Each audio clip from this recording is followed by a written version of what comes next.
PT Kimia Farma Tbk atau KF berencana menutup 5 pabrik obatnya untuk meningkatkan efisiensi operasional perusahaan.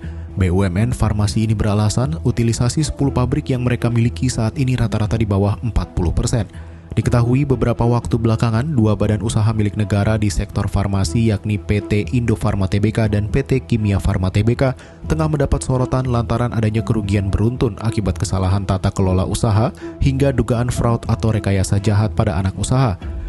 Hal ini tercermin dalam hasil audit BPK pada Februari 2024 yang menemukan adanya transaksi fiktif, pinjaman online hingga upaya ilegal yang dilakukan oleh Indofarma dan anak usahanya yakni PT Indofarma Global Medica untuk mempercantik laporan keuangan atau dikenal dengan istilah window dressing.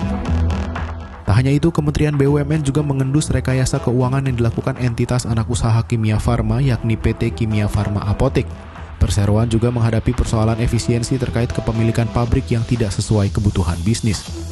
Kondisi ini mencatatkan Kimia Farma sebagai perusahaan dengan kerugian tertinggi pada 2023. Berdasarkan laporan keuangan yang dirilis 1 Juni 2024, kerugian perseroan mencapai 1,48 triliun rupiah, jauh membengkak dari kerugian pada 2022 sebesar 190,47 miliar rupiah.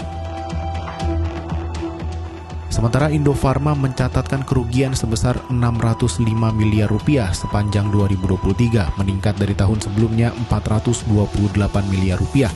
Hal ini disampaikan Direktur Utama PT Bio Farma Persero Sadik Akasia selaku Bos Holding BUMN Farmasi dalam rapat dengar pendapat dengan Komisi 6 DPR di Jakarta, Rabu 19 Juni 2024.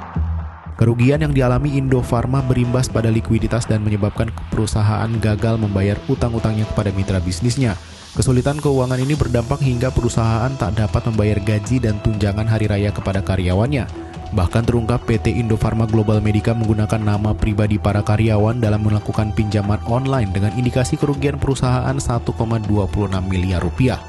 Terkait hal ini, pengamat BUMN dari Universitas Indonesia, Toto Pranoto, menilai kerugian yang dialami 2 emiten BUMN farmasi secara berturut-turut setidaknya dalam 2 tahun terakhir mengindikasikan salah kelola akibat spekulasi bisnis yang berisiko tinggi. Terkait Indofarma, Toto menilai perseroan perlu segera melakukan perbaikan dan restrukturisasi mendasar, terutama dari sisi bisnis dan optimalisasi fasilitas produksi.